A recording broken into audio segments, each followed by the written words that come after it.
r/Nosleep, posted by Reddit user A_Stony_Shore. The 12 Rules. Part-3.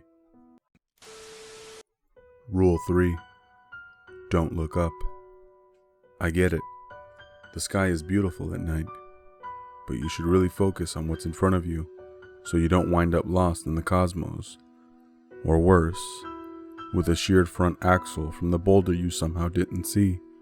But seriously, don't look up. My supervisor normally hates accepting help from anyone, but this one was a mess. I was on call, sure, but I was sound asleep when he got me up. Hey man, hate to do this to you, but we have to go out on a qualification range to salvage an MTV that was carrying about $1 million in munitions. I shouldn't have been out this late, but fucked up command chain and all that. I whimpered a little bit before getting dressed and loading into our new recovery vehicle. We had positive communication with the group, which was nice for a change. But you could tell by their radio etiquette, these were not the sharpest crayons in the box. I don't know who gave them keys to the vehicle or responsibility over those munitions, but it was about par for government bureaucracy, I suppose. As we left the cantonment area and entered the dark expanse that held the ranges, we started to get some odd chatter. Since we knew there was only one range still occupied, we knew it was the guys we were going to help. Hey, what's that? The speaker box squeaked. My supervisor and I quieted, listening intently. Up there, another voice responded. Yeah, what's that? Hey, Sergeant, look at that. Is that a rocket or something? I fancied myself a fast learner and knew that they were about to break one of the main rules. With a speed and intensity uncharacteristic of me, I grabbed the microphone. This is range control. I winced at the falsehood. Do not look up. This is a test fire out of Edwards Air Force Base, and you will risk a blindness. Before I could finish my lie to save them, I felt my supervisor's hand clamp the back of my neck and slam my face hard into the dash. Oh, fucking... Why did you... I shrieked in surprise at the same time. The radio chatter immediately ceased. We have to let it happen. Get me? We have to let it happen to them. It's the only way. The next stop is the wager. And we're gonna win this wager. You hear? His passion made no sense to me, but he continued. You awake? You need to worry about yourself now. Remember any sage wisdom you should be following about now? The thought percolated up from the depths of my sleep-deprived brain.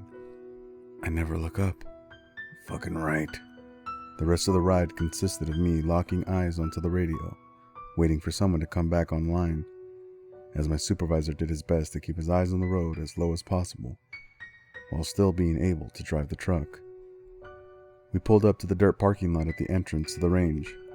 It was empty, except for one MTV, $1 million of ammunition and explosives, and a half-dozen figures standing perfectly still around the vehicle. My supervisor killed the headlights before they could illuminate the figures surrounding the truck and started briefing me. Okay, keep your head down, keep your eyes on the ground, and do not look at any of them. Okay? We are going to do our job as if nothing's wrong. Clear? Clear, I echoed. Why don't we just leave? We leave, and they take those soldiers with them. This is the wager. We do this right, and everyone goes home. We fuck it up, and, well... He let the last statement hang unfinished for a moment. I was uncomfortable, and something about the way my supervisor was acting made me think he wasn't telling me everything. We dismounted and grabbed our toolboxes. The exchange between my supervisor and the figure surrounding the vehicle was almost comical. If I weren't about to piss myself, it would have been hilarious. He, with his eyes pinned to the ground, refused to look up. Hey, we're here to get you back up and running. Mind if I take a look? No sweat, sir. You can look up if you like, one of them responded. Thank you, Sergeant. I just need to take a look at the vehicle, if you don't mind. My supervisor pressed. Jeez, relax, man. Are all you guys this uptight? You can look up, man. I think I recognize you. Do you recognize me? No, I don't think so, thank you. My supervisor replied, eyes still on the ground. I'd just like to take a look at your engine trouble, if you don't mind. As he attempted to sidestep the figure blocking his path, another moved forward to obstruct him. No, really. Look up, they commanded, stepping closer. I thought I saw my supervisor trembling, but it could have just been me. My supervisor squeezed past the two in a weird game of chicken. They avoided him as if touching him before he looked up wasn't fair play. And so, I followed his lead and squeezed past. We opened our gear and got to work. He whispered to me, Okay, rookie. This is the most dangerous part.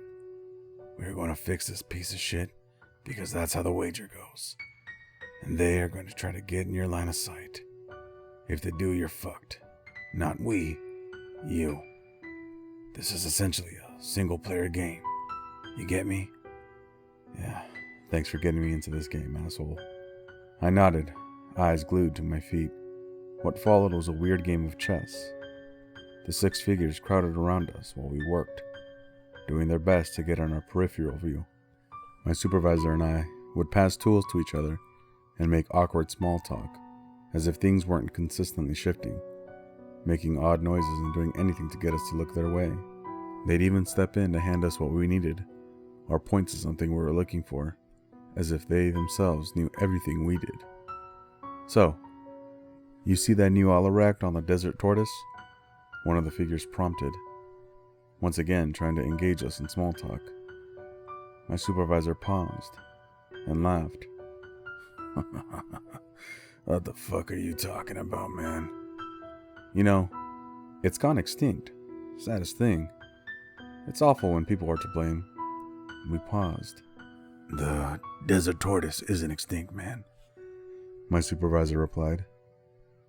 Oh, wrong year, it replied nonchalantly. Almost sounded like it was smiling. We finished our work after a few hours later. The constant dance left me drained and yearning to return to my cot, but my supervisor kept me from loading up the truck and getting the fuck out. Not yet. We stood there with the 6 other figures in silence, long enough for my feet to ache before the lead entity spoke up. Well, you won the wager again, but you'll only get these soldiers back for now. Maybe next time, Lee. Maybe, my supervisor replied sadly. A bright, blinding light came into being above us, and just as quickly was gone. The 6 figures were still there, but different in demeanor somehow. They were just men now. My supervisor patted my shoulder paternally. Good job. Seriously. I looked at the 6 dumbfounded and mute soldiers, struggling to come back to our reality, as my head continued to throb from kissing the dashboard of our truck. Have you ever lost a wager? I asked. He didn't respond at once. Rather, he let the question stand, as if lost in that distant defeat. Yes, I have. What happened? They sent the 2 young airmen they'd possessed to die of thirst in the desert. He exhaled deeply and muttered the last. And they took my son. My mouth hung open in surprise. He'd never mentioned his family. I'm so... Save it, rookie. I'm sorry about slamming your head into the dash, but I have to play the game every chance I get. It's my only hope of ever getting my son back. And it's not every day that I have someone else to wager.